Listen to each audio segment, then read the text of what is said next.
जे mobile के जरिए तुझा वाइज बुधाई चे भी तो मुखे मौली साहब घुराए कलाक अध जे मनु वाइज कम ब नौजवान रोंदा आया चे बेचारी जो मौत थियो जरे सुबह जे टाइम ते अल्लाह जे बांग जो ईदगाह में लाश खणी आया सजी ईदगाह में खुशबू थी वई मु मजबूर थी करे नौजवान का पुछा गई मौजूदा इन के अतरो केड़ो आयो तो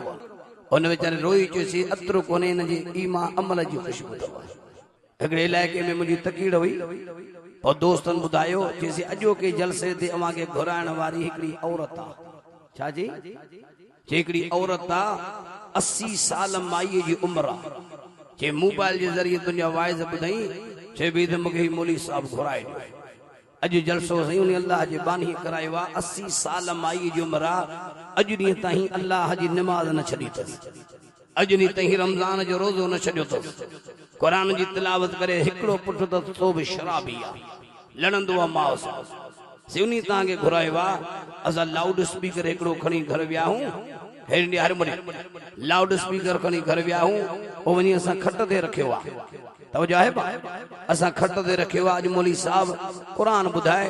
तो बेचारे अल्लाह जी बानी खुश थी काफी औरतों भी आई वन हिकड़े तरफ औरतों हुई बे तरफ मर्दा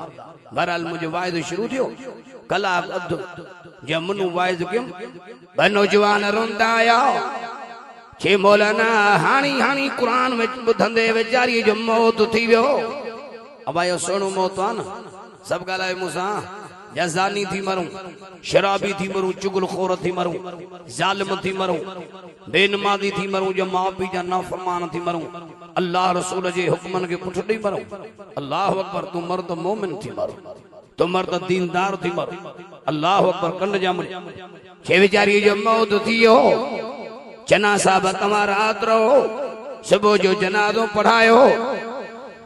अल्लाह जो कुरान मजीद मुझे आॾो आ जरे सुबह जे टाइम ते अल्लाह जे बांग जो ईदगाह में लाश खणी आया खुदा जो कसम सजी ईदगाह में खुशबू थी वई सजी ईदगाह में खुशबू अब थोड़ो डबल घटाई सजी ईदगाह में खुशबू थी वई मु मजबूर थी करे नौजवान का पुछा गई मौजूदा इन के अतरो केड़ो आयो तो अतरन जा किस्म हुंदा आहिनि ओपिना गुली लाला है अलिफ ज़रा है फिलिंगा इंटरनेटिया अतरो केड़ो आ उन बेचारे रोई चोसी अतरो कोने इन जी ईमा अमल जी खुशबू तो जैसे अतरो हई कोने इन जी अमल जी खुशबू खुदा जो कुरान आलो पियो एडी इनमें ईदगाह में खुशबू थी जनाब मुझे खन यादो मुझे खन में पानी पिया दियो तो इन बेचारी मुके घुरायो वाइज नमाज जनाज़ जी पेही तकबीर लगी हेगड़े नौजवान पोते ता कई ओ मुजी जीजल अम्मा अम्मा करे करी पियो नमाज जनाज़ा खत्म थी हेते धक भी लगो रत पियो वयो होश में आयो मुझे पेरन ते करी पियो चना साहब मुझी मां हुई रात री अल्लाह जो नमाज़ पढ़ंदी अल्लाह जा ज़िक्र कंदी तुझा वाइज़ बुधंदी पर मां ज़ालिम शराब जवादी हो में मौलाना रात मां नशे में पजे मां के जिमदम के पैसा दे अम्मा जे पुट मां कुरान वारे के नींद मिठाई करे रींज में चे मौलाना रात मां पंजे जी जन्मा के चमाटाई सजी रात मुझी मारोंदी रही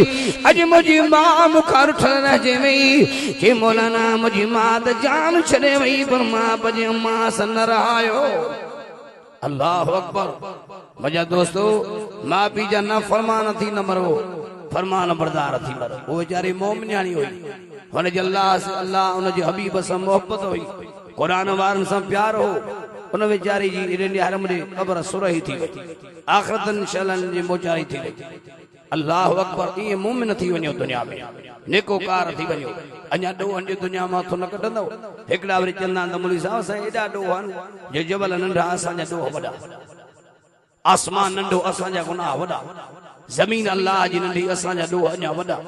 समुंड दरिया नंढा असा जा दो वडा